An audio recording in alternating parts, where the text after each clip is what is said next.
Anita, inambarire gituma gumba nkubuza ivyo ukora ariko ntubireke. Papa, sinakoze ikikora gutahura. Anita, burya ubundabunda abantu uhagaze. Je nagwaye ruhusha. Sinkeneye gukubura hano mu nzu buri joro. Papa, narinzi ko ibintu ugira umbwire. Icyo wamenya cyo nuko nacyumvamo kurara muri iyi nzu. Iyo ndaye hejuru y'inzu y'umuntu ndumva umutima utekanye. Kwanza da. Kazire, uribuka ko kwigisha umwuga wanje naho kwigishije ariko ntaragira ko bikora. Uracari muto cyane. Papa, ujye umwana mwiza ku ishuri ujya igatahura. Kandi jewe da, iyo bambajije kimwe guteranya kimwe sivuga ngo bingana kimwe kinini. Oya, je ngira ko mvuga nti bingana bibiri. Kandi nishura ntiyumviriye. Da, umwuga wawe nzokora nkuko wawunyigishije.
Wa mwana genda ku ishuri uyu musike ngaha.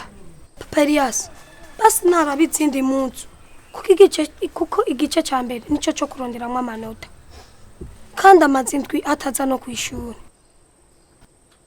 Sabwa genda ku ishuri kuko je Imana niranyugururira igizonyugururira nawe uzokugara. Elias urabaza nyoko icatumye kuvyara hanze uko umwana w'umuzanano ntaba ari gwawe. We vira nga vira kumbuka vira haya vira nga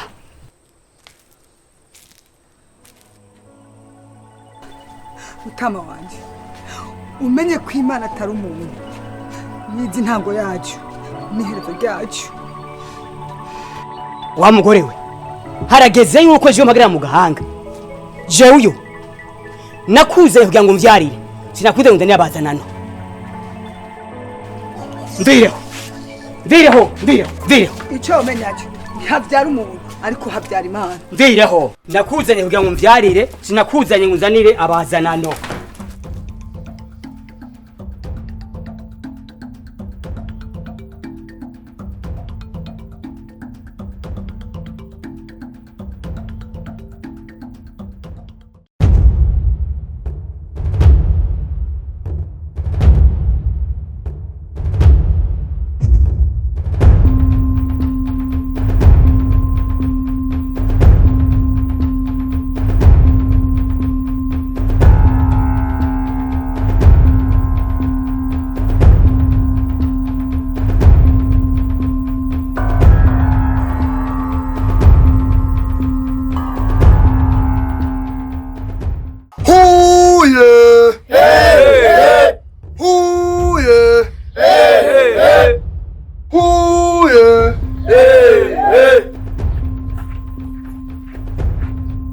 Hey Professor! Sharo wa kijiji! Hey Professor! Sharo wa kijiji!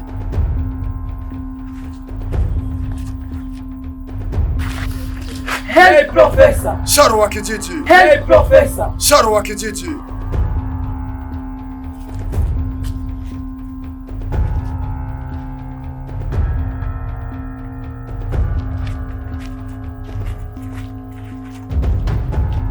Hey Professor! Sharo wa kijiji! Hey Professor! Sharo wa kijiji!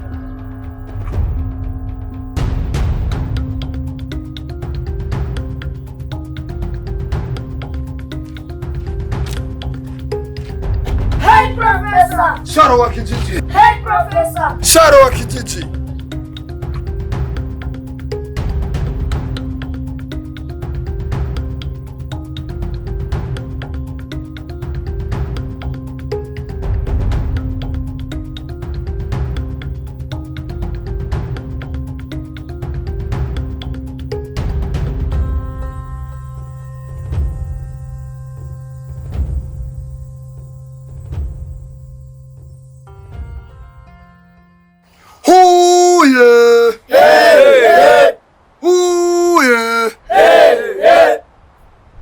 Ndazi yuko uyu munsi ari wa munsi ukuyereka abatari banzi cyangwa abatari bwambone, kuko ndabona mu harimo bashasha.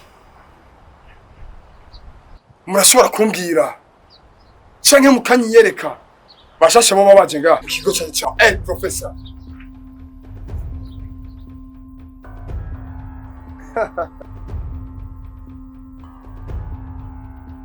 Igihe kiracyari kirekire cyane, ntiharagera aho mumenya bukebuke ni gorugendo.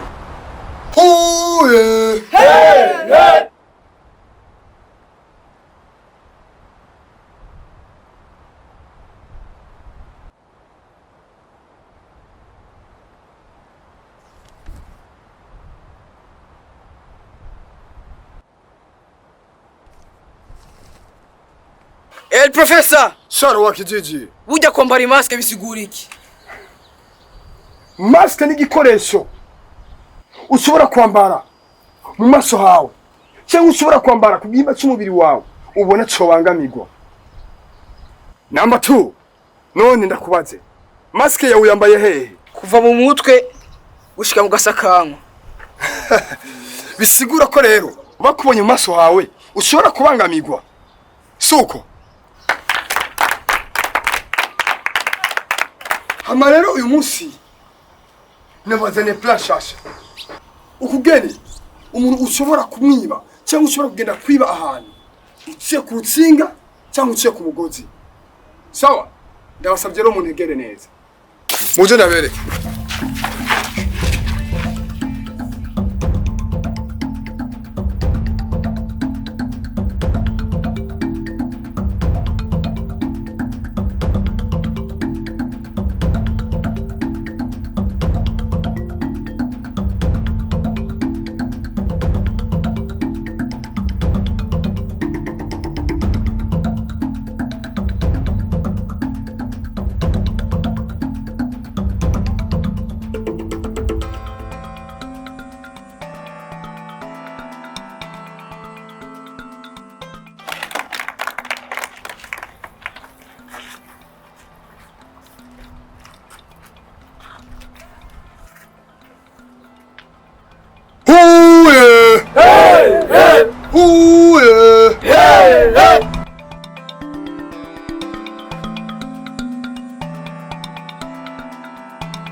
Anita ni biki?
Papa ni tsantabaye. Nanakimu. Kwa vumwa.